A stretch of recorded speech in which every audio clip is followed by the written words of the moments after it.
This is Dan Schneider on this Dan Schneider video interview. The subject is why the film Shane is great. It's one of the classic American Westerns, and I have two experts who will give their opinions. The subject is why this film is great, and the film is Shane, the classic American Western from the 1950s. I have Vincent Peturo and Stephen McVeigh. They will be giving their opinions about the film and film in general. And as I always like to do, I want to give my guests a few minutes to give a little background about themselves. So let me start with you, Stephen. If you could tell a little bit about yourself, your interest in film, what you do, and your initial thoughts on Shane. Okay, well, my name is Professor Stephen McVeigh. I'm a professor in film and history in the Department of Political and Cultural Studies at Swansea University in the UK. I'm essentially a cultural historian, so I enjoy putting films into their historical and political context. And I think already that segues into my interest in Shane. Shane is one of the classics of the genre. It's a Western par excellence, to use Andre Bazin's term for what the Western genre means to American cinema. But I think it's much more than that. It's about myth and it's about politics. It's very much of its time, made in 1953. So I think that intersection of all those issues, it means a film which on the surface seems very simplistic.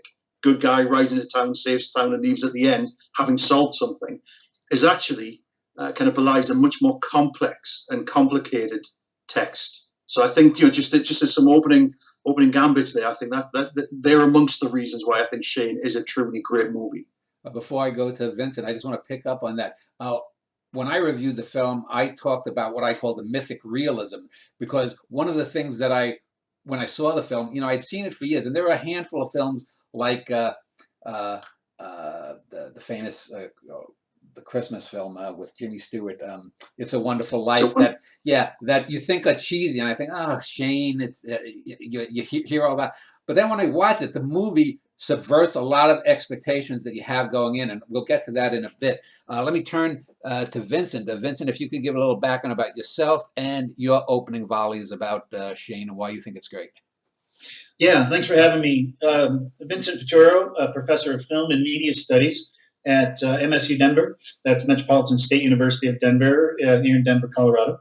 I teach cinema and film studies as well as media studies. And as far as Westerns go, I would probably call myself a historian.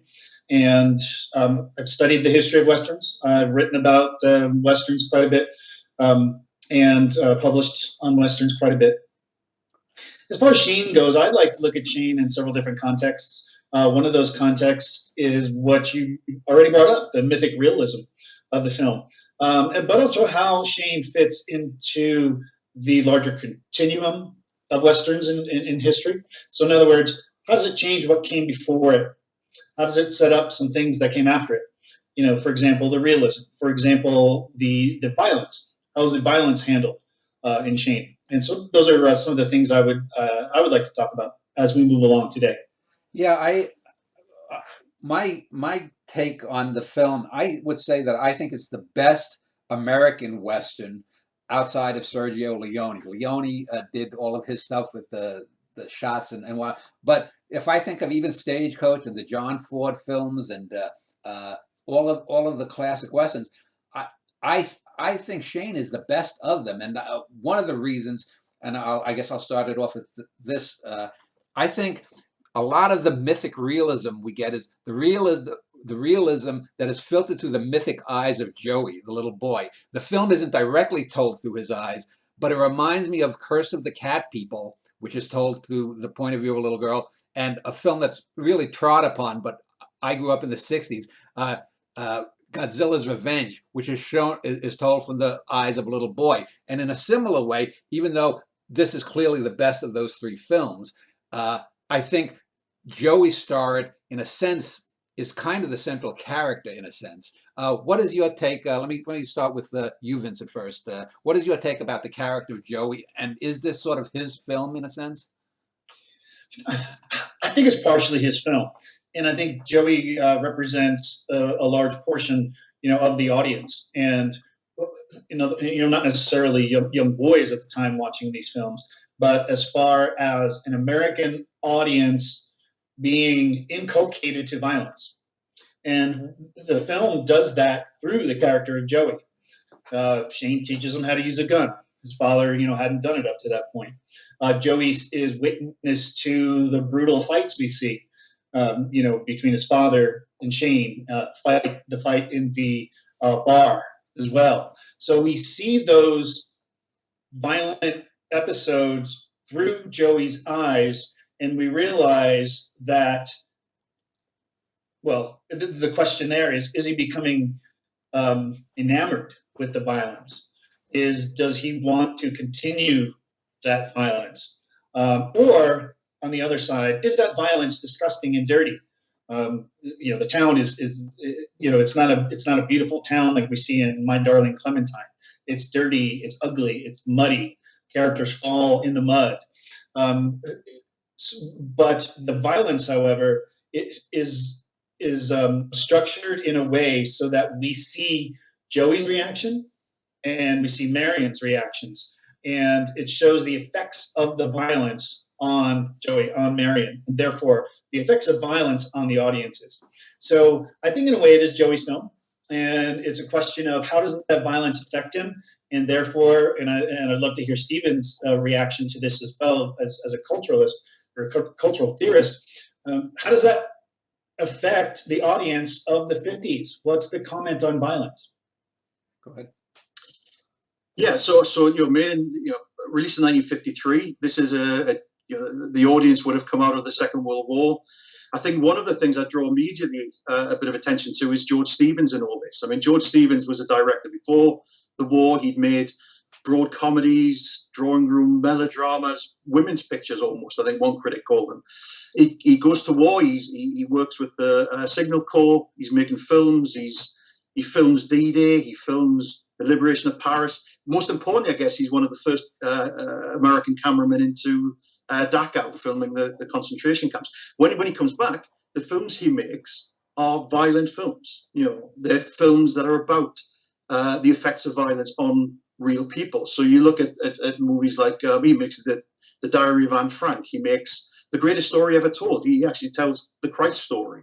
So that idea of kind of violence and humanity and the place in between, I think Shane fits into that perfectly. Shane plays with the Christ myth. Shane plays with that kind of that connection. I think as you're talking about, Vincent, that connection of the innocent with violence and the way in which Joey's aspiring to be Shane. But what does that actually mean? And the film, I think, constantly plays with that idea of who is Shane. There's a great bit when Shane walks into the bar and there's guys playing cards and somebody kind of looks up and clocks Shane and just leaves. He just kind of, there's no comment passed, there's no big thing. But clearly this is somebody who we're seeing him as a hero. But in the backstory, there's that suggestion that ultimately he might be no better than Wilson, but because Wilson and him have this kind of rapport as well. So I think the film is playing with that kind of changed landscape of what, violence generally, but I suppose that Western heroism, that masculinity, that kind of heroic violence, which the Western had always played on, it's got limitations, or it's got implications at the end. And ultimately, that's the mark of Shane's heroism. So I absolutely agree. This in lots of ways is Joey's film. But that line at the end, when Shane, after the big kind of showdown in the bar, he tells Joey he has to leave. There's no living with a killing. And just, that's not a kind of a cowboy of a Western hero's ideal. Of course, there's living with a killing. You just go and do it again. You ride into the next town and you sort those problems out. So there's a kind of, there's a morality there that he leaves. He knows he's no good for this place. So it kind of pushes violence out of the community. So there is a kind of a moral tone there as well. But all the way through, I think that there's a complexity to these representations of childhood, innocence, violence, and the kind of, I suppose, testing the audience. I mean, as an audience, we're thrilled by it. I mean, this was a film, isn't it? When one, I don't know if we're allowed to do spoilers, but this is one of the things. One of the characters is killed halfway through the movie, and he's shot with a pistol, and the pistols have got very loud sound effects with them, bringing home the kind of a different kind of violence. But it was the first, I believe, piece of stunt work where somebody was pulled back when they were shot, so they kind of go skittering across the muddy street. This incredibly visceral piece of violence, when in the 50s the Western was still in the kind of almost the unbloodied version of violence. So so that theme, I think, is absolutely there, and Stevens is bringing his sensibility, and he's trying to, in a very mythic frame, bring that reality which we've been talking about. You mentioned, I think it was Vincent who mentioned the Christ myth, but I think a better, with Alan Ladd, I think a better mythic character to me is Gilgamesh, because in the Gilgamesh myth, Gilgamesh, although he starts out as a king, is someone who's constantly trying to be good, and Gilgamesh, as initially portrayed in those tablets, is a king who doesn't give a shit about his people. He's wasteful, he's boastful, and then he goes through a series of adventures. And it seems to me that Alan Ladd, he has this mythic descent. He descends from the mountains into the valley, and then he goes back. But like you said, he could be as bad as the Palance character, and he's definitely getting away from something. There is something that is the burr in his saddle that we never know about, that he's getting away from. It's hinted at, perhaps it might be with a woman, it might be that he was working for the same kind of guys as Riker, but there's something about him that he's trying to ascend. He's trying to sort of outrun his past. So talk about Alan Ladd, because he is a small man. He's only like 5'5", I think, or 5'6", maybe. Yeah. If that. He wasn't the class. He wasn't Gary Cooper. He wasn't John Wayne. He wasn't even Clint Eastwood. What about the Alan Ladd as Shane?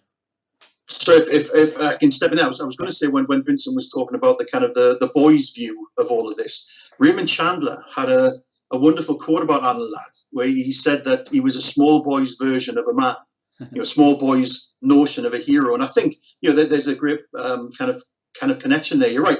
There's something otherworldly about Alan Ladd. He's short. He's not rugged. You think about your Gregory Pecks and your Robert Mitchums, and and then when he turns up, he's in these kind of very beige, almost white buckskins, very gentle almost. I mean, there's something about Shane which is different. And I think in some ways that's where some of the readings of the kind of the Christ myth might come in those terms. But yeah, Alan Ladd had been much more associated with hard-boiled film noir than the Western. He made a couple of other Westerns. None of them particularly stand out. They've got a little bit of interest if you're interested in the Western, but they're not. He didn't kind of capture the attention of the audiences in the way that Shane did. But as I say, that line by Raymond Chandler, I think, is a perfect. It makes him the perfect figure for this kind of boyish gaze in the movie, the way that Stevens presents it. Vincent, what is your take on it? Yeah, and I agree with that. The other thing about Alan Ladd is he's a complex person. He's a complex actor. He was able to give us more emotion and more depth, perhaps, than some of the Western heroes that came before it, who were more of the prototypical male, patriarchal stereotype, gunfighters. So what we have with Alan Ladd is really sort of a little different from what we've seen before, and it's also a harbinger of some Westerns that come up in the oncoming years. And for example, Anthony Mann Westerns, where you take James Stewart, for example, in The Naked Spur, and you have a character where is very much conflicted, certainly not the hero in the film. He's kind of wishy-washy.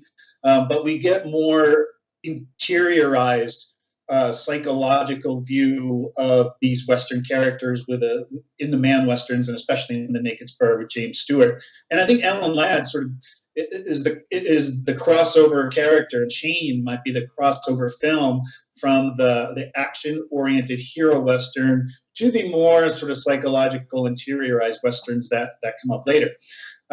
I'd also want to say, too, I want to take it one step further to allegory, as you were talking about Gilgamesh. Shane as Gilgamesh. You can really look at this as an allegory for America at the time. Right? America was engaged in the wars. It was becoming a violent country. It was becoming a dominant country. But yet we wanted to keep this sort of ideal about America intact in the 50s. As Eisenhower, ran the country and ran the sort of ethos of America in the 50s. He was a strong, hard leader, but yet he was also soft too, and didn't want to necessarily take America down that path. So which path does America take at the end? That's Shane's journey as well. I want to also say, I think one of the things that the first time I saw the movie that stood out to me was this might have been outside of the occasional film noir. I think it was the first Western that I can think of chronologically, where you kind of feel that the bad guy isn't really such a bad guy. I mean, yes, he's a bad guy. He hires, murders, or whatnot, but we understand his motivations. He's not just in it for the greed. He has that really great speech about, well, we worked this land, we did this, that. Of course, ignoring the Native Americans. But what do you think about Riker as a villain? Either one of you can step in. Go ahead, Stephen. You can start. I went last. Okay. Yeah, no, I mean, Riker is a complex character as well, isn't he? I mean, this is somebody who's worked this land, who's made it safe for the very thing that the family are now doing, putting up fences and kind of, cutting off access to water. And I mean, this is a context which occurs in the West a lot, isn't it? That conflict between the kind of the open rangers and the homesteaders. And it's about, kind of that changing nature of space and, constrained and, focused on things like fences. There's that scene where, it happens a couple of times in the movie, where the bad guys, if you like, come in and they trample fences and they trample crops and, to try and kind of, I suppose, remove that kind of limitation that the homesteaders have placed on the land around them. So, yes, I mean, he's trying to protect something. I think he's not a sympathetic character because the way he goes about this doesn't pay any attention to legal rights. There's no attempt to try and have a kind of a moral view on this. Like, why shouldn't this family be allowed to make their start? And it always struck me, just the family's called the Starts. And I don't know whether it's just how I hear American accents sometimes, but every time I hear the family name, I hear Start. And it's that idea that this is the beginning of something. Riker's the end of something. Riker's the end of an era. And that's the thing that Shane guarantees. Shane brings that to an end quite dramatically. The family this is the new, and Shane is the catalyst for that. Shane is the person who delivers it. And again, that brings it back to all sorts of kind of mythic and political context potentially. The fact is that perhaps the greatest measure of Riker's villainy is that he's prepared to hire somebody like Wilson, the Jack Palance character, because he brings into that equation somebody who is truly ruthless. And again, there's a wonderful hint at just how bad Wilson is when he stands up and there's a dog in the bar and the dog just slopes off. Just not a word. The dog just gets the hell out of it. He's just bad to the bone. And I think, that the fact that Riker's prepared to use that as a weapon against the family, I think that's where his villainy shines through. But around that, there is a complexity in all those ways, I think. Vincent? Yeah, and I'm not sure I believe that Riker's the end of it, as you mentioned. I think in the film, yes, of course, Riker's the end of this era, whatever was going on there. But I think the film really, like all Westerns, have always had as a core subject class division. And if you look back to Stagecoach and right, the banker's the truly bad guy, right? And he's the one who goes off to prison at the end, in handcuffs, while the prostitute gets away and the lone gunfighter, gets away. But it's capitalism that comes down, right?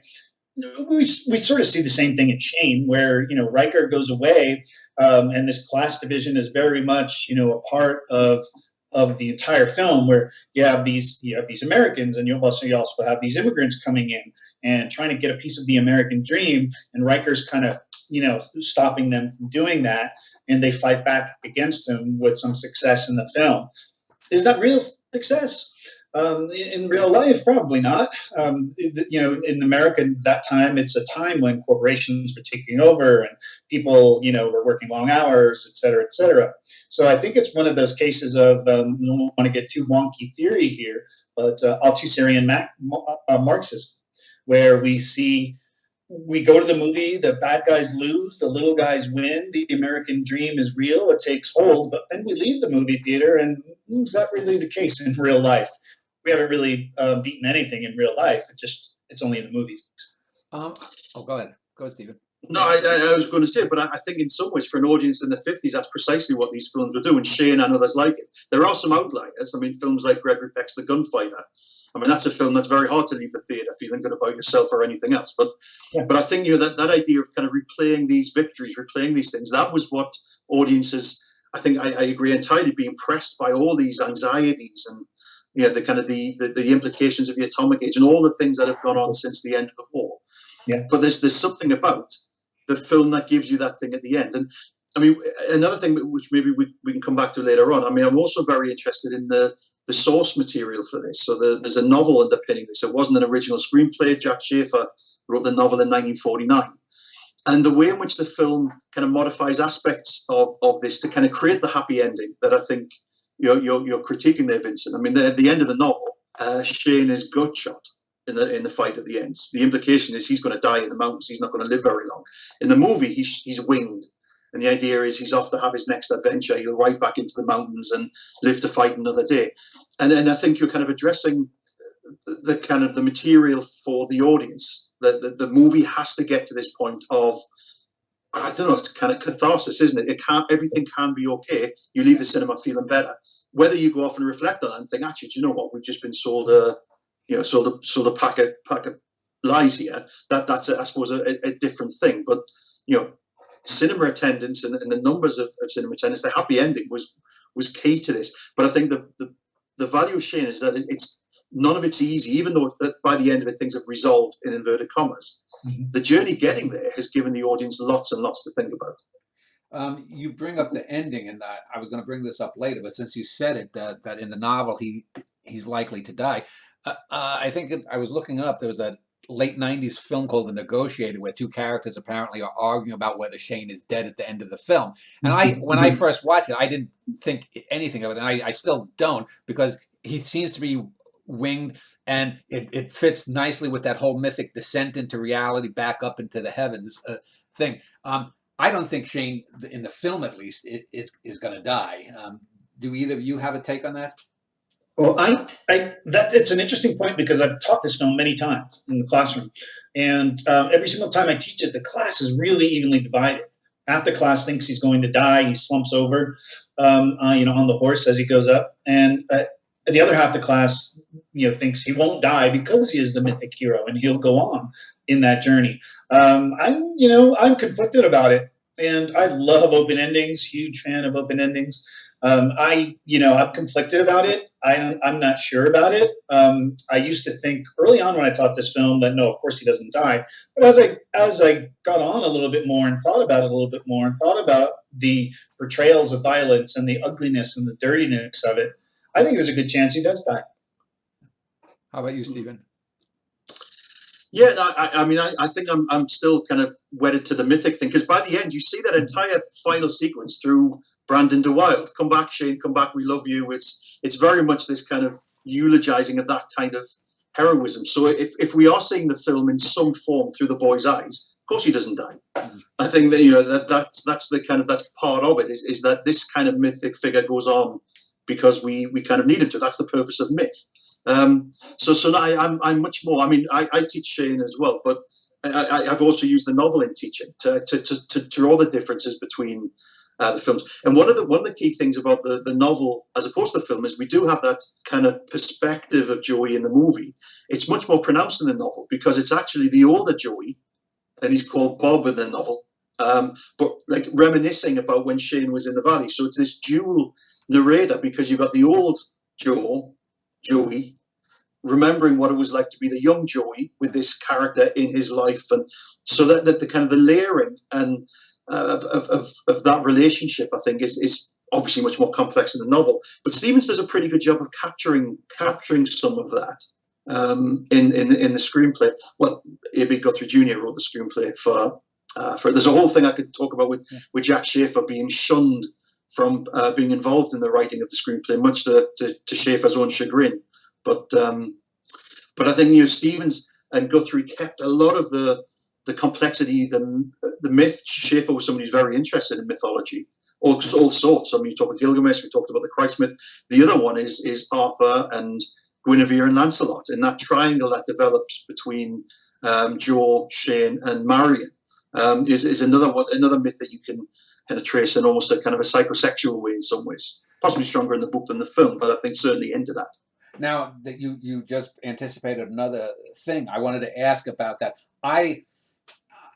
The whole thing with Shane and Marion reminds me of The Searchers with the John Wayne character and the wife of the brother. And I think in both cases they're a little bit overstated. And I think a lot of that is later criticism looking back on these films and trying to make them more modern by adding some things. I mean, in both cases, there's a look here or there, but any guy's going to look at a woman who, especially out there, who's halfway deep. That doesn't necessarily mean that he's a threat to the marriage. But I wanted to speak about Van Heflin to end this segment, because I think Van Heflin has the toughest role as an actor to play in this film, because he's the boy's father. The boy idolizes Shane, and if there is some kind of flirtatious attraction between Shane and him, he's what would now be called a possible cuck, although nothing happens of it. And Van Heflin plays it straight. He's definitely a good guy, but he gets his ass kicked by Shane at the end, so Shane can be the good guy. So that's a very difficult role to act, I think. What is your take, Stephen, first on Heflin and his performance? Well, just to give a little bit of a defence here to that theory of the Marion thing, that there is a line in the novel where Joe basically says to Marion, he's a better man than I, you should be with him. Oh. So I think Stevens and Guthrie Jr. are actually taking something very directly from the source material. But I totally agree. But the point about the Heflin character is that he's an everyman. He's not meant to be as good as Shane. He's the person who's toiling. He's the one who day to day is slugging his guts out just to make a way in the world. And I think he is a foil to Shane. I mean, if we're coming at this from the kind of, from my political reading of it, it's almost a kind of, there's an enactment of democracy in the film, that the kind of the tree stump scene, for example, which is the two of them working together, common purpose, and they managed to do something that Joe himself couldn't do over a long time. That fight you mentioned at the end, it always stands out to me that the point at which, because they're trading blows equally at the end, and that's interesting, that Heflin's a match for him for most of that fight. But there's a bit when Shane pushes him back against the stump, that they're both together ripped out of the ground. And it's almost at that point that Shane gathers himself and then kind of wins the fight. That previous kind of point of victory where they'd worked together.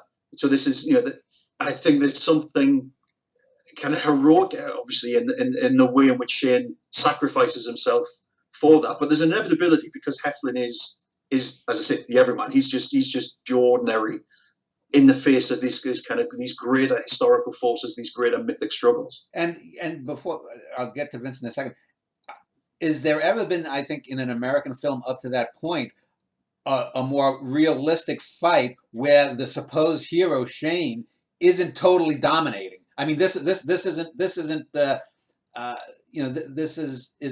Jimmy Cagney one-shotting someone. This is a pretty drawn out scene. Yeah, I agree. I mean, and we're back to that realism which runs through this a bit. I mean, you look at the fight scenes throughout the movie.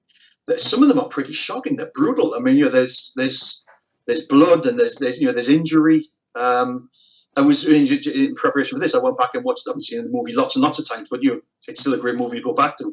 And it still has the capacity to. I forget how violent it is. I forget how realistic some of the depictions of violence. And I think, by comparison to some of the things we might watch today, Tarantino starts his stuff, then obviously we're talking about a very different level of representation there. But for a film made in '53, what Stevens presents here is the most realistic. I think I can't really think, except going back to some of the silent movies. Actually, some of the silent westerns had a bit more of a take on even something like The Great Train Robbery. There's that incredible scene when one of the robbers stove somebody's head in on the train as they're taking it over. I mean, the violence was much more kind of on the nose and much more blunt in some of the very, very early. But I think you're right. I think this is the first time that we see that this guy is not a superhero in that sense. He's vulnerable. He's, he can be damaged. But there's that, as I say, that's where the mythic thing comes in. That at the same time he is Shane. You can fall back on that. Vincent, what's your take on Heflin and the violence? Well, yeah, let me tackle the violence part first. And yeah, I think I said right from the beginning that that's the thing that jumps out at you first when you watch this film, especially when you put it in context. And I really think it's important to put it in historical context, what comes before and what comes after. It's extremely violent film, extremely realistic film, and those fight scenes go on, for a while. They get back up, they fight, they fall, they break tables. You know, we hadn't seen anything like that before in westerns or any other film genre. For example, if you think about the contemporaneous film noir, for example, somebody gets shot, they grab themselves and they go down. We don't see any blood or anything like that. And it was the height of the code, the height of the Hays Code era here, where a lot of these images and a lot of these fights and things were bucking right up against the code. The code wouldn't disappear for 15 more years, and then we wouldn't get westerns like The Wild Bunch, for example, from much later. Even the westerns to follow, the Searchers, for example, might have been morally disgustingly ugly, but the actual violence wasn't that bad, and that's even a few years later. So yeah, realistic, violent film, and I think again that's why I said it's one of the more important subjects of the film. Going to Van Heflin character, I always saw him as the real. If Shane was the myth and Van Heflin's the real, and you have in this film this tension of the real versus the myth. The myth of the Western was, the whites come in and the conservative ideology, wins out. Stagecoach, the great example of that. But here it shows, Shane shows the hardships of the frontier, how difficult it was, how hard it was on a daily basis, the work that everybody did, the women working, the men, breaking stumps, sweating. It's dirty, it's ugly, it's muddy, and we see all of that here in this film. And so Van Heflin for me, is that reality, the character, the male of the 50s who is going to succeed with hard work and with dedication. And if he has to fight, he's going to fight. He might not win everything, but he's going to stand up for himself. And that's the real. And we also have to talk at some point, I'm sure, about the cinematography, and how the beautiful color cinematography in this film, lends a grandeur to the West that we maybe didn't see before. The Monument Valley John Ford Westerns were beautiful, but this is, the other side of the Western, the Wyoming side of it, beautiful and gorgeous, but also dirty and ugly at times as well. So I want to pick up on what you had said, Vincent, about the cinematography.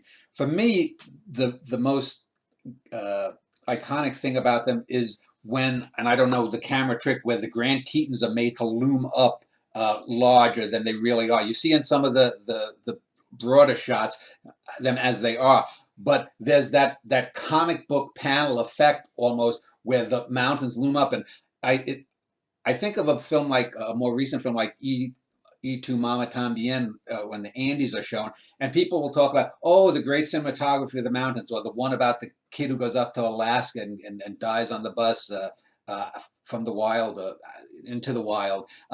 But that's just showing the mountains. Here we're actually seeing the mountains being made mythic by the use of the camera. That's actual great cinematography, because if a film ever needed to have a background seem mythic, especially when, a few of those shots, and especially the last shot, come back, Shane, come back. The mountains loom up like, you could see Odin up on his throne practically. So Vincent, if you want to talk about the effect of the use of the Grand Tetons as a character. Yeah, I think what you see there is great use of deep focus cinematography. You get the wide angle lens, which gives you a deep focus, which means the foreground and the background are in focus. But with that, you also get some distortion, so things in the background look bigger. So you think of the classic as Citizen Kane, right? When you have the deep focus cinematography, when you use it inside a room, and the window in the back looks, gigantic, looks like the side of a building. But when the character actually walks up to it, it's just the window. So that's the sort of distortion that the deep focus gives you. Here, what we get is the mountains in the background are gigantic and they're looming. and they're beautiful, but they're also dangerous. And again, that's that dichotomy of the Western. The West was always beautiful. It was, it was there. It was progress. It was America's manifest destiny. But on the other hand, it was also dangerous. Native Americans were out there, trying to thwart the white people. The conditions were harsh. In the Southwest, it was dry and there wasn't water, and it was hot and sunny. In the North here, we're in Wyoming, and I'm not sure if the book is set in Wyoming as well. Stephen, maybe you can talk about that. But yeah, in Wyoming here, it's beautiful, it's colorful, but it rains and it's muddy, and you have to deal with those elements as well. I think the cinematography is great at capturing that, and that use of deep focus through the wide angle lens gives adds to that realism that we've been talking about. We get the realism in the fights, but we get the realism in the scene, and the mise en scène as well, and the settings and the mountains. Stephen, do you want to pick up?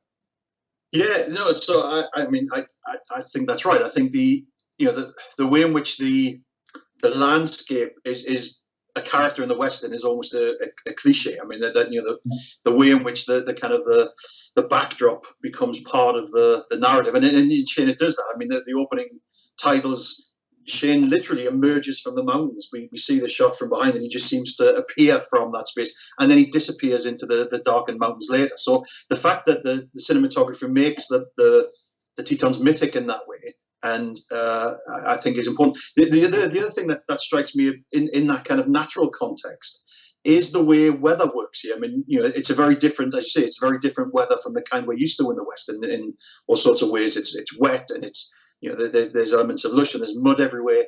And I think it was there's a microclimate, isn't there, in that area? It was Jackson Hole, where from what in the same scene, sometimes the weather seems completely different. And to me, that's another thing that just struck me, that you kind of, it's unsettling, but in a fascinating way, that that nothing is as it seems. The mountains, are they close? Are they far away? Is it sunny? Is it cloudy? Is it raining? How can things be green and muddy at the same time?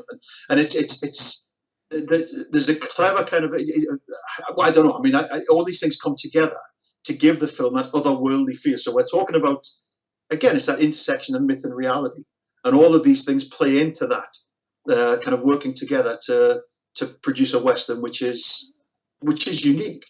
Yeah, I want to talk about some of the minor characters in the background of the film, because running under the undercurrent here is the Civil War. It's the aftermath of the Civil War, and one of the main events that was just briefly mentioned was the killing of a Southerner, a Stonewall Tory, by the Palance character, the bad guy.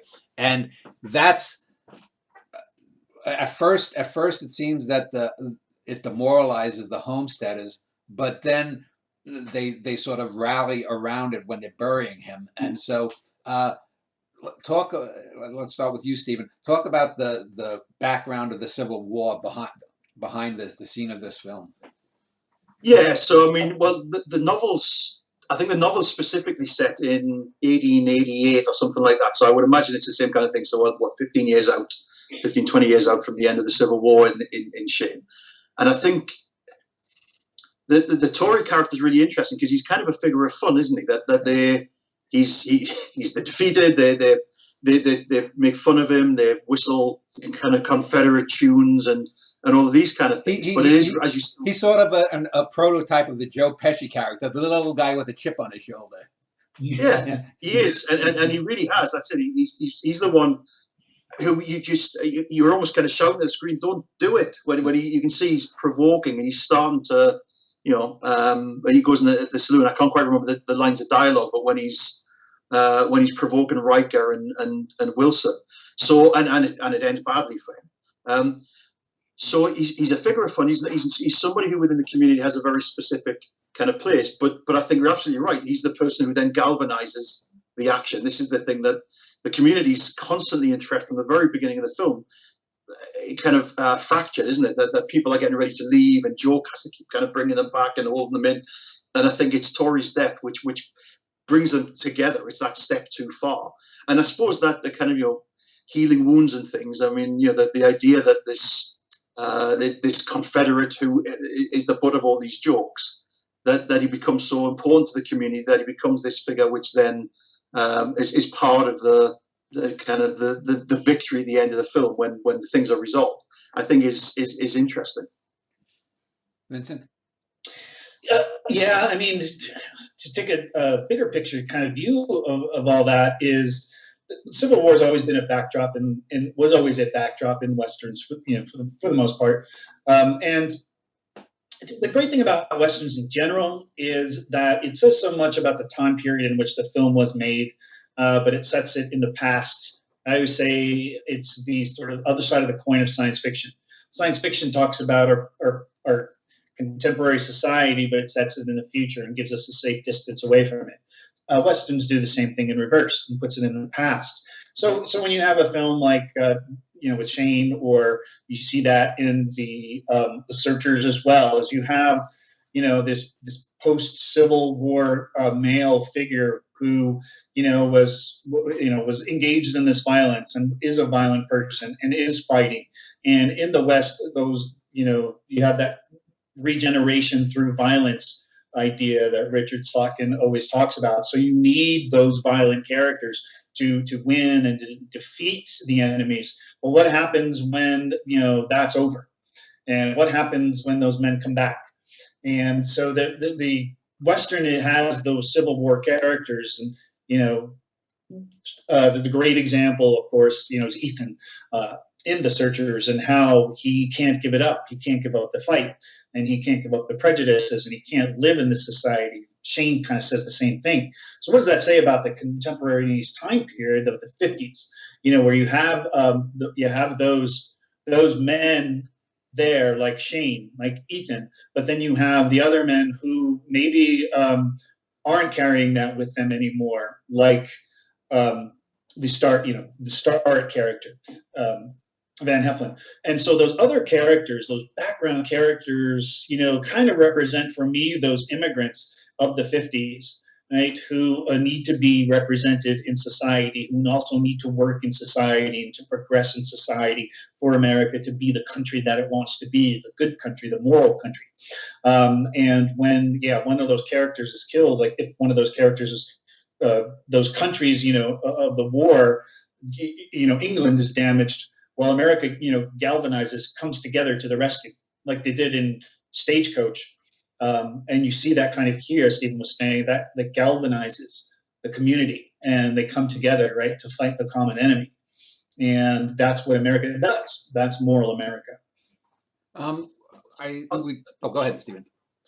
No, I was going to say, I don't know if you're moving it on, but when we're talking about these background characters, the other background character which fascinates me is the Ben Johnson character, Chris Calloway, because he's actually the one that there's a big fight. He's one of Riker's men.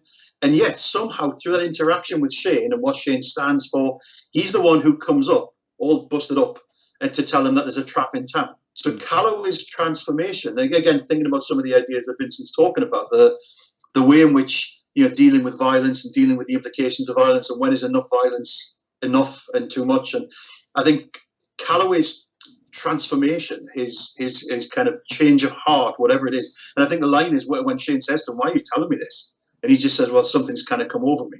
And it's almost like the thing that's come over him is shame. Yeah. The kind of this possibility, I think, the kind of the way things could be. But I think just to make the point that the background characters here, not many of them get very much screen time, but each one is an incredibly rich portrait of something, and if you want to kind of get in there and unpick it, you can make these connections to the myth, the politics, and the historical context. I was going to actually mention that when I was going to ask you both, and I will ask you for a key moment that you think really sets this film apart in greatness. And I was going to say that it's the Calloway scene and his conversion. And you're talking about the Christ myth. It's almost like he's been touched by the goodness of Shane. But it's done in a realistic way, because if this had been a gangster film from the 30s, if this had been a film noir from the 40s or another Western before this, he's a rat. I mean, he's a dirty rat to his boss. But just like we know that Riker has, if not legitimate, certainly he has some good cause for what he's doing, Calloway is the former alpha male. He's the former badass who's been knocked off the loop. And now Wilson is the new sweetheart for Riker. He's the new alpha male. And there's not much subtlety to his character. But this allows, I think, Calloway to make that transformation. And this is something that, again, you guys have probably seen a lot more Westerns than I do. I think it struck me as, up to that time, as something new. So maybe Vincent, what is your take about Calloway? Yeah, I agree with everything both of you said about Calloway. And again, I love representations. I love allegory. And I see Calloway as, the character who used to be the baddie in Westerns, the tough guy, the guy who went in and, if he had to slaughter a whole village of Native Americans, he's the guy you send in to do it, so that the white people can come in and live there and set up their white conservative society. He was that character, but yet that character maybe isn't needed anymore. Maybe that character isn't needed anymore in the Western, and maybe that character isn't needed anymore in society. And I see, again, place Shane in that continuum of what came before and what comes after, because what comes after is, we'll use the Searchers as one of the examples, is that character who was the hero before is now morally bad. He's compromised. He's Ethan now, and you can see that character for how bad he is, and not just the violent hero that you need. And so Calloway comes around and is foresees a change in the Western, but foreseeing a change in American society as well. And let me just say something too about background characters as we're talking about them. I always talk to students about a great film always has great secondary characters. And maybe the best example ever is Hitchcock. In Hitchcock films, all the secondary characters are fantastic. And even if we see them for one scene or for a second or just for a few minutes, we know those characters. They're wonderfully drawn. They're wonderfully written. They're wonderfully placed. And so for me, a great film always has secondary characters, and Shane fits the bill. And I was just thinking about Barbara Bel Geddes in Vertigo. She's my favorite character in that film. But right. So I was going to say, I just gave my idea that the Calloway conversion scene, to me, is one of those key moments that makes Shane a great film. Let me ask you, Vincent, other than the Calloway conversion, is there one moment in this film that is not too talked about that represents why this film is great to you, in a sense? Well, I would say for me, the main one is, and this has been talked about quite a bit, it's the fight between Shane and Starrett. Because who do we root for there? Who are we rooting for? Are we rooting for, which good guy? Who's the good guy? Who's the hero? We have, again, reality going up against Smith, but that's been talked about quite a bit. But along those lines, what's not talked about quite a bit is the reaction to the fight. And we get something in that whole sequence that we've never seen before in Westerns, and it's reaction shots. We see Marion's reactions. We see the boys' reactions as they're watching the fight, and we understand the implications it has for them, rather than just for the two characters or for the audience. So if I were to say, yeah, it's that scene, it's the fight between Shane and Starrett, but it's more importantly for me, it's the reaction shots we get of those fights.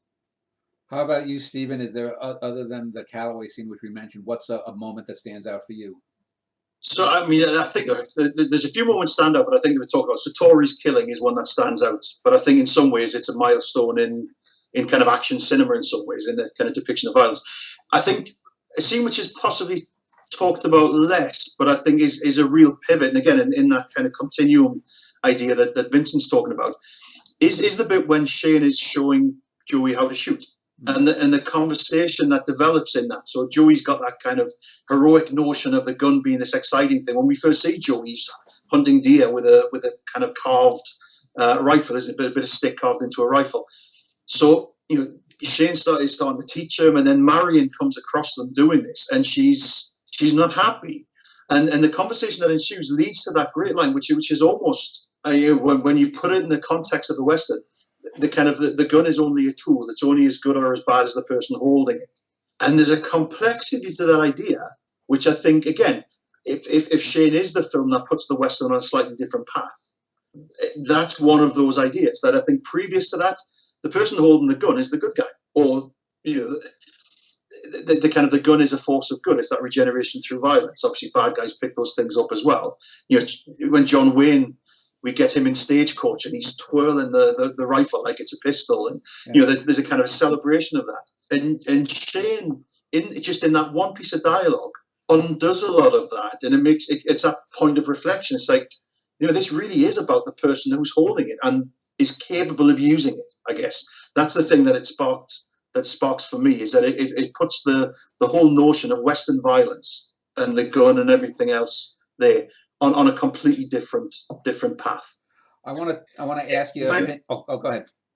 Yeah, if I want to interject something there, it's a wonderful, brilliant point, actually. And I love that scene as well. And if you talk about the history of the gun, think about the recent history of the gun in the Western, where you have, you know, the classic gunfighters, you know, like Henry Fonda playing Wyatt Earp in My Darling Clementine, or Gary Cooper as, you know, the sheriff in High Noon, right? They're the force of good, and they use the gun for good. And here it's that transition of, well, is the gun for good? Is it for bad? Is it the person? Again, you move forward. Searchers, the Anthony Mann Westerns, it's a different view of that. So really great analysis, Steve. Thank you. I wanted to talk about the two people that we haven't talked about yet. The first is Jean Arthur Marion. This was her last film, the only color film she made. I think she'd been retired for a few years, and she's not Grace Kelly. You know, she's a woman who's been around the block. She's significantly older than both her husband and Shane, at least the actors themselves. But you know, she's been around the block a while, and I think it's interesting because she gives a very, to me, understated performance, and she is a woman of age, and there's a mystery about her character that may have been, I don't know if she was told to sort of hold back emotionally. What is both of your takes on Jean Arthur? Vincent, if you want to go first. Oh, yeah, it's a really interesting portrayal. And again, I want to go back to the idea of realism that we see here and the change that we see here. She seems like a real woman from the West, well, as real as Hollywood could probably get a real woman from the West. Where, yeah, she's not Grace Kelly in High Noon, or even, you know, Dallas from Stagecoach, who's a prostitute who, you know, who's always dressed up and looks great, or, you know, the Southern Belle from Stagecoach as well, or Clementine in My Darling Clementine. You know, Marion's a real woman who works. You know, she's tough. You know, she's gritty. You see her travails. We see the hardships that, you know, she has to encounter while negotiating this whole patriarchal world of good men, of bad men, of guns, of sons, and she is kind of showing all the channels that she has to operate through, all the different avenues that she has to navigate as a real person in the West. Again, a thing we hadn't seen before. Her reactions to violence, her, you know, dancing, her cleaning around the house, her cleaning up outside. You know, that's a real character in a real situation. And yeah, her performance is a bit understated, and I think, you know, rightly so, because of the position she was in and the character, the very different type of character that I've seen now in the Western. Stephen? Yeah, no, I mean, I agree with all that. I think, you know, it's possibly an obvious point to make, but the representation of women on the frontier in the West hasn't been great, and typically they're ciphers, they're types: the rancher's daughter, the prostitute, the Indian girl. I mean, you know, you've got these types, and then, you know, some of those can be quite well drawn. Dallas is quite well drawn as prostitute characters go. She's quite well drawn, but Jean Arthur is simply a woman in the West. Yeah, she's a wife, but that doesn't define her. She's defined by the work that she does, and I think, you know, picking up on the things that both of you said, that it's kind of drawn on her face. Jean Arthur's still attractive. There's something about her. By the end of the film, you know, I think I was completely wrapped with her. You know, not in the conventional way of, you know, the Hollywood beauty and the costumes, but because she felt like a real person, and the way she supported her husband, and the way that she looked after Joey, and the kind of that that representation of a genuine family. I mean, so I think it's unusual because it's not drawing attention to the fact that it's a woman on the West. It just seems perfectly normal. She's part of the makeup. She's not necessarily the focus of very much of it, but she's integral to all of it. And the film manages to steer clear of any of those kind of typical cliches of what a woman in the West should be. It steers clear of some of those kind of tropes, which I think are quite rightly critiqued when people kind of explore the representation of women in these kinds of narratives. Now, I want to ask both of you about George Stevens, because you've probably seen more of his films than I have. I've seen this, Giant, Anne Frank, and 2 or 3 other films. And I don't think George Stevens would fit into the classic idea of an auteur that came about just a few years later.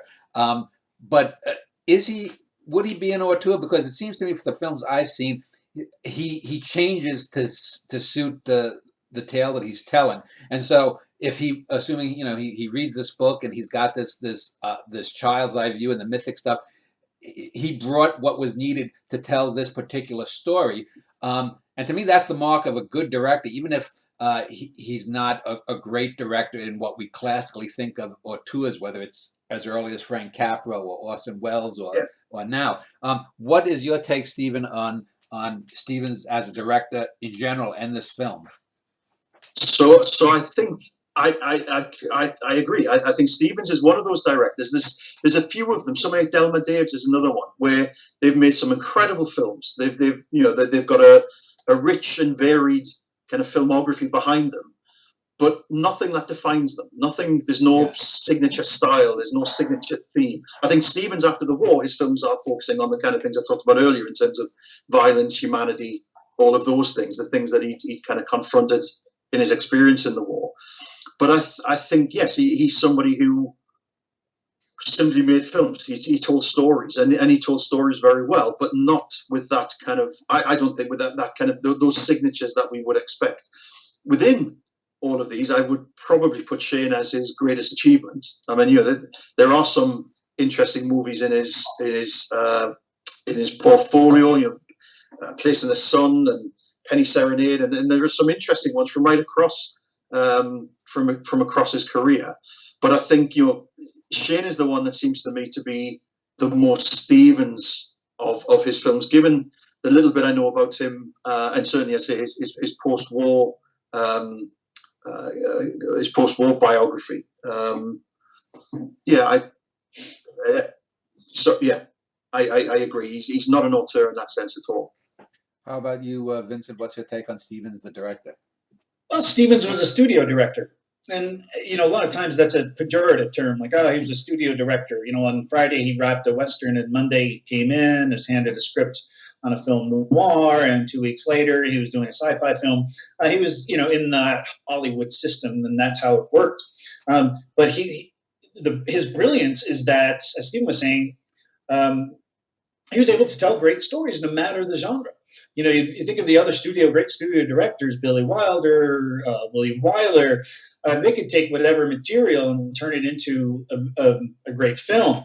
And Stevens was able to do that throughout his career and keep a semblance of autonomy that many studio directors didn't have. So he was able to put himself into the film, put his ideas into the film, his own personal convictions into the film. And I say the film, I'm talking about Shane, but many of his other films have those as well. Giant, is another one, for example, that he was able to work under that studio system, which was very restrictive and constricting for many, many directors, cinematographers, etc. But yet he was able to remain somewhat autonomous, choose a lot of his own projects, and do what many other studio directors of the time couldn't do, and make original, interesting pictures under that studio system. Before we wrap up, and we talked just of why this film is great and any other thoughts you have, I did want to ask one final question. That's about casting. In looking about on the film, I found it interesting that Montgomery Clift was initially was the first choice, I think, of the studio to play Shane. And I'm thinking, boy, that would have been bad. Not that, I mean, Clift was a good actor. I think he was a much better actor than, for example, James Dean in Giant. I think James Dean was much more of a scenery chew, and Clift was in, what was the film? Red River, was it with? River, yeah. Yeah, with Wayne.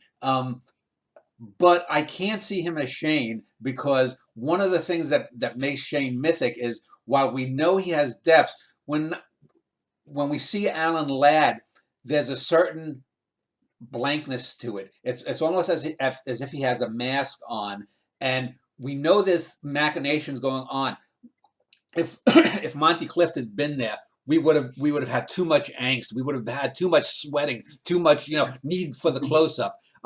So I think I'm glad that they didn't cast, or Clift didn't want it. I don't know which it was. What would do either of you have a comment on what would have been the film if Clift had been Shane? Well, I mean, what I would say, I think what Ladd brought to it was that kind of otherworldliness, not the kind of traditional frontier myth, but a stillness. I mean, Ladd, even in some of his hard-boiled stuff, he's inscrutable, isn't he? When you're looking at him with some of the Veronica Lake and movies they did together, that you can tell there's so much going on behind, but the exterior is still. And that when things do explode, as they explode in the bar scene at the end, in the fight at the end, for example, it's all the more powerful. You're right. I think one of the Clift was superb in Red River, precisely because he played it young, he played it angsty, he was constantly moving. The bit when he almost doesn't control his hand when he's telling Dunstan that he's going to take the cattle to Kansas, wherever he is, on his own terms. That wouldn't have worked. I mean, having Shane as a character who was that kind of agitated, energetic, not quite so in control. Shane's, and it's a bit like Wilson, because Jack Palance plays Wilson with that same placid. It's a much more menacing placid. Yeah. But there's a stillness in both of those. But you know that when they explode, it's brutal. And I say that it happens twice, doesn't it? I mean, go back to Vincent's favorite scene in the movie. The other thing that sticks in my head there is that in the fight scene, the cacophony of sounds. So when it does explode, it explodes massively. There's cows and horses and things banging and clapping and the wind's blowing. And up to that, when Shane's around the place, everything's still, and we're into that kind of very carefully kind of managed palette and color scheme and cinematography. So I think it's a good point. I can't imagine anybody else could have successfully played Shane and given us the film that we've got now, and that we're talking about in the way of being one of the truly, not just great westerns, but I think one of the great American films. Vincent, your take on if Clift had been Shane? Yeah, I mean, I agree with everything both of you said about that. It's a wonderful game to play throughout the history of film. What if so-and-so had gotten such and such part? One of my favorite stories, I teach Italian cinema quite a bit. And, of course, Bicycle Thieves is one of my favorite films of all time. And the story about that is, David Selznick wanted to buy the script, make it a Hollywood film, and Gary Cooper, I think, was going to, play the role of Antonio Ricci walking around Rome trying to find his bike. Well, you could just imagine the folly of that. And throughout history, we've seen, that those casting decisions, the films that made the bad casting decisions, we don't remember them. We don't talk about them. So that's why, another reason why Shane is such a great film, because of those casting decisions. I want to talk about a couple of other things very quickly, though, that were brought up, and some finishing points, I guess. Along those lines of casting, one of my favorite games with Westerns is who plays the best so-and-so. So there are characters that have repeated throughout history. Wyatt Earp and Doc Holliday, for example. Victor Mature as Doc Holliday is just the classic for me. It's fantastic. But of course, my students always say, "Oh no, it's Val Kilmer. Val Kilmer is the best Doc Holliday." And so that's a fun game to play, and some things to talk about, and talk about how different actors bring different things to different parts. And yeah, I think Alan Ladd was the right alchemy, for this film. And finally, on the sound, you brought up sound, Stephen, and I wanted to mention that because it's such an important part of the film. It's the first instance where we have the bullet effect, where we hear that ricocheting kind of bullet effect that would become the stock sound used in westerns and any other film really after that used gunshots. It's the highly expressionistic, very loud, very noticeable gunshot sound. And here Stevens is using it again to add to the realism, but it goes beyond that because it's expressionistic. It's highlighting the bullets. It's highlighting the violence. And so the sound really feeds into everything else that is going on in the film and pointing to the subject of violence and its effect on people. So yeah, we don't want to get that lost. We talked about cinematography, we talked about the settings. The sound is extremely important and very telling in the film. Well, since you just sort of wrapped up your point of view, I'll go to Stephen. But before I do, I have to say, I always prefer the bicycle thief because the Italian gives away the fact that there's two of them. Well, see, I love talking about this. There's actually more than two thieves, because what happens in the end of the film is the important part. Antonio's looking at which bike to steal. Should he get one from the rack? Should he get the bike from the wall? And I always ask my students, which should he do? And they're like, no, he should take the one from the wall. Nobody's there. Or they should take one from the rack.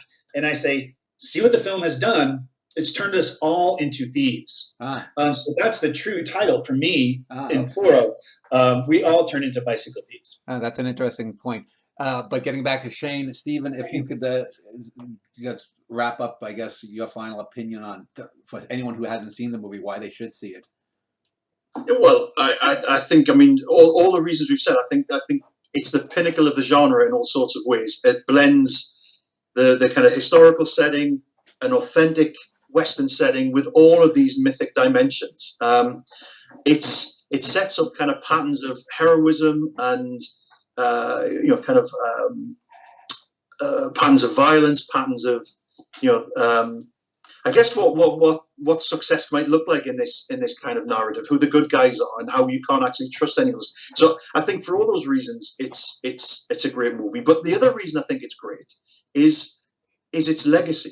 So this is a film which I think has got a huge legacy in terms of, I mean, Clint Eastwood, for example, has remade Shane 3 times. If you look at, I mean, obviously, Fistful of Dollars, he wasn't necessarily the prime author, but there's certainly, you can see a lot of Shane, subversions of, but lots of Shane in there. But High Plains Drifter and Pale Rider, they are, in exactly the same way that Vincent's talking about, made for different audiences. So you've got High Plains Drifter, which is Shane for the Vietnam era, almost the anti-Shane. Instead of riding into town, saving the town, and once he's made everything safe, riding off into the mountains, he rides into town, paints it red, burns it to the ground, calls it hell, and then leaves when everybody's dead and dying in the street. So it's that kind of Nixon era Vietnam anti-Shane. But then it's redeemed somehow in Pale Rider. 1985, Reagan, there's a rejuvenation of some of this myth, the whole Back to the Future thing, and all of this stuff comes back around again. And somehow the Shane narrative is rehabilitated there. So I think, the fact that when people who don't know Westerns very much, when you ask them, what's a Western? And they will give you that cliche. If it's a guy and a horse rides in a town, there's a conflict, good guy kills a bad guy, leaves at the end. Yeah. You try and find how many films actually have that as a narrative sequence. I think Shane is so archetypal. That's why it's a great film. Well, I want to thank both of you. I'll link to both of your university websites for anyone who wants to find out more about you. I will contact you though, Vincent, when I do the Bicycle Thief or the Bicycle Thieves. Definitely. But again, thank you for your time and speaking about a great American film, Shane. Thank you. Okay. Thank you.